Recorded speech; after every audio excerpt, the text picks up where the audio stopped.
Hey guys, yep, alright Sony, that is the last time that you're gonna get me to go and see one of your crap fests, and I know it's bad, and I'm having a harder and harder time convincing my friend to go with me to go see these movies. So, thank God this is the last one, right? I'm here to go see Kraven. Kraven is getting... I think it's like 12% right now on the Rotten Tomato, but for audiences, it's getting for like a 70%. So it might be another Venom kind of situation where it was like, there was something fun about it, right? That's what I'm hoping for. I'm hoping for that. I'm going to go see Kraven in just a few seconds. I'll be right back to let you guys know what I think about it. All right. See you guys. Bye.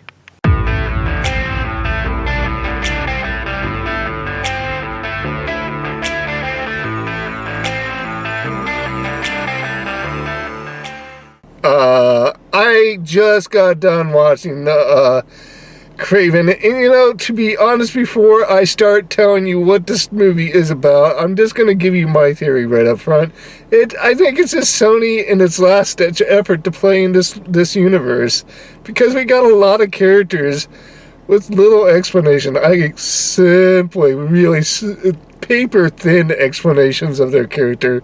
So I think it was just their attempt to fit everything they could into this last movie. Okay, so Kraven, to me, basically Kraven, it was just a movie about fantasy legacy, and we just had the father and two boys. We had Kraven. I'm not going to attempt to say his name. We simply have to refer to that character as Kraven. And his father sets up, we set up this kind of domineering kind of relationship with his sons. Spent about a quarter of the movie just exploring his childhood. His father kind of trying to domineer him and teach him to be a man, supposedly. And then he comes in contact with contact. He comes in front of this what do you call that?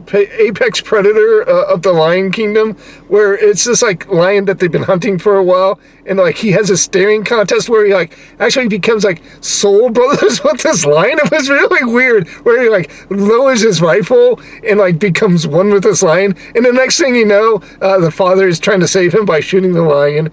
It's just this weird segment of the movie where he's carried off and but not killed, just maimed, but not killed, and he's saved by this girl who another character that's wedged just really awkwardly into the story.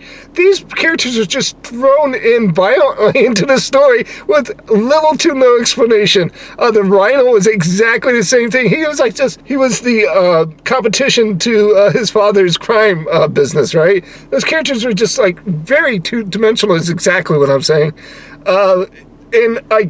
It was flawed in that reason. It just didn't spend the effort for us to actually get to know these characters. So when things happened to them, I did not care. I did not care. The Rhino's character, here's the thing about the Rhino, was its character design wasn't terrible. It wasn't terrible.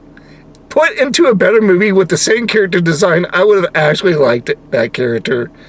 But as it was, the background character that we got from it was a bad character. This whole movie was just thrown together, and it earned none of its history, right? And like I said, it tried to play in the very last card that it had in this universe. So it just threw all the characters that way. We got Kraven, and then we got the Rhino. There was some weird guy that had some kind of he had a 3-second pause in time. All you had to do is make eye contact with you. I'm sure that's a reference to a character in that universe, but for the life of me, I have no idea what the character was. And then lastly, we had at the very last minute, we had the Chameleon show up in the briefest and most pathetic cameo ever. This movie earned the 17% that is actually getting on Rotten Tomatoes. It was a mess of a movie. It really didn't make that much sense. It didn't spend the time for us to actually get to know or care about these characters. The only thing that I really want to take away from this movie, and I do want to talk about, is I did kind of enjoy the action sequences. When we finally got around to them, I found those fun. I found whatever his name is, Michael Taylor Johnson guy, whatever, Kick-Ass guy, the Kick-Ass kid. He's extremely handsome, but he looks really good on that screen, and he looked really good in that action role, as long as he's doing, like, chopping up, like, people with traps or, like, tiger's teeth or something like that. That was fun. That was a fun time. When we got down to the story is where that movie broke down completely, and this movie was a piece of crap, as we knew. But I kind of had fun with it, to be honest with you. Oh, what my grade would be? I'm so glad that you asked. I did have some fun with it. I'll be honest with you. I'm gonna give it a 25%. I had like 25% of fun with this. I thought he looked good on the screen as Kraven. It just, there was a lot of story that didn't fit together and wasn't well written that we had to get through for those action sequences.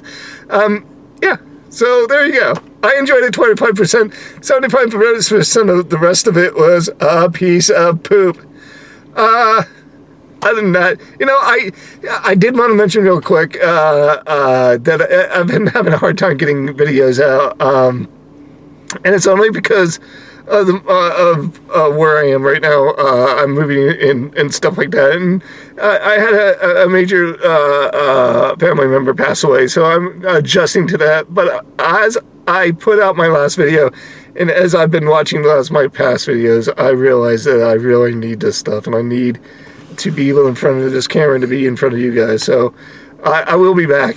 I will be back to give you some more reviews. Other than that, hey, as always, I do want to wish everybody peace. Montanay, I'll talk to you guys later. Bye.